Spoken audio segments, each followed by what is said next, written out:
Welcome back, readers! For our newcomers, my name is Ms.Acharchelle Charles from the Irvington Public Library. And for today's story time, I will be reading Sydney's Big Speech, words by Malcolm Newsome and art by Jade Orlando.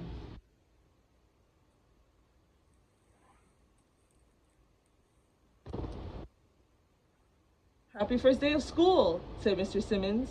When I say your name, please stand and tell us something that you enjoy. Sydney went last. When she stood, she kept her eyes toward the floor.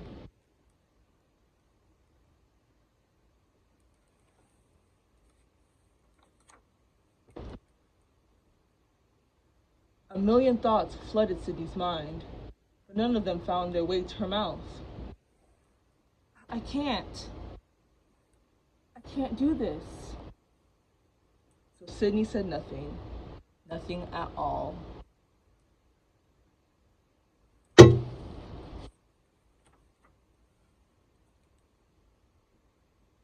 She plopped down and hung her head.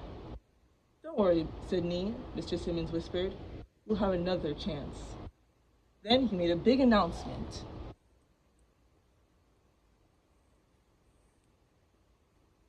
Our first unit will be When I Grow Up. At the end, everyone will give a speech to the class.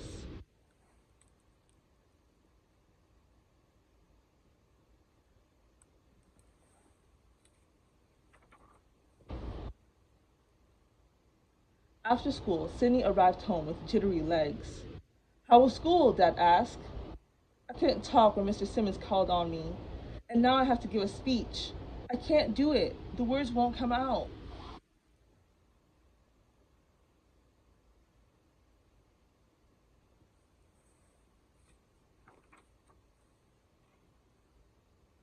I see, her dad said. I have an idea. May I show you something? This is Kamala Harris, our first woman vice president. Dream with ambition, lead with conviction, and see yourselves in a way that others may not.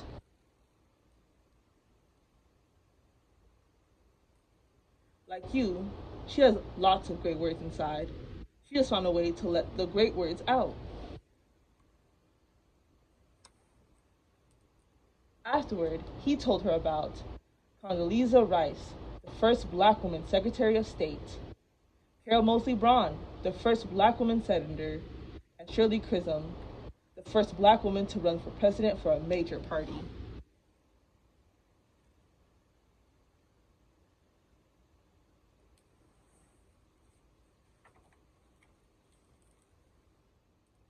I want to be a great leader, like them when I grow up, Sydney said.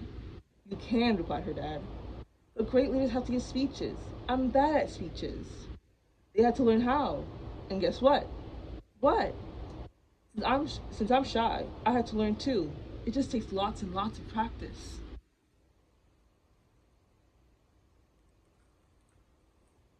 That night, Sydney sat in her thinking chair and made a plan.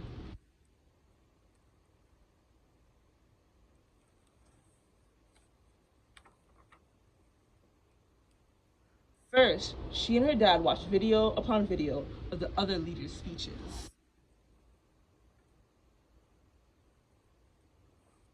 Then she began practicing.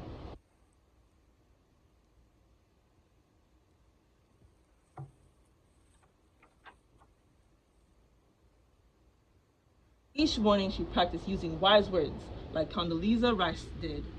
At dinner, she practiced using energetic words like Carol Moseley Braun did. Before bed, she practiced using powerful words like Shirley Chisholm did.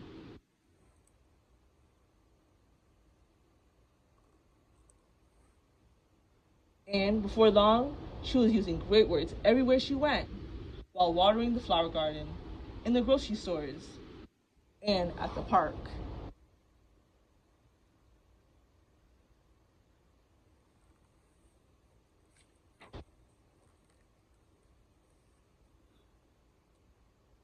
But the night before her big speech, when Sydney stood alone in front of the mirror, she froze. What if I can't do this? Sydney asked.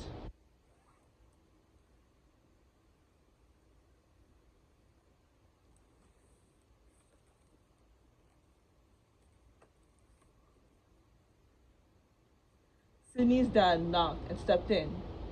Hey, my little leader, I have something just for you. Sydney tore open the wrapping to find the most perfect snow globe inside.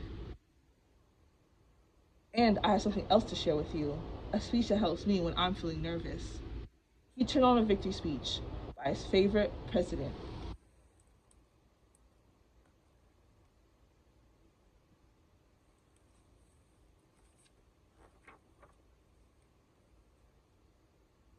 As Sydney watched, she saw the president speaking with ease. Near the end of the speech, the president repeated the words, "Yes, we can. Yes, we can." And Sydney shouted, "Yes, I can."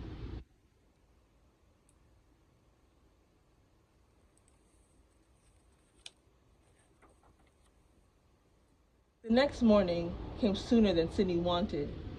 She stood alone at the front of the class. Mr. Simmons said, "What would you like to be when you grow up?" Can I? Can I do this? Can I dream with ambition? Sydney raised her eyes.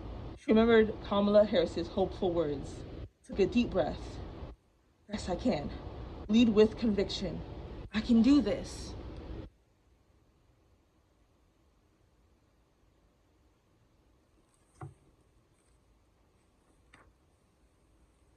And began. When I grow up, I will dream big things and do big things. I will be a great leader who helps people and becomes the president.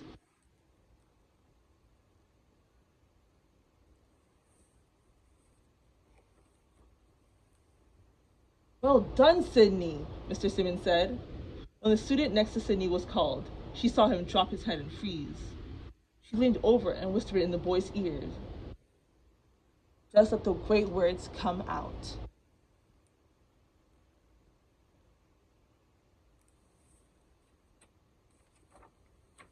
The end. Thank you everyone for joining me in today's story time, and I'll see you next time. Bye!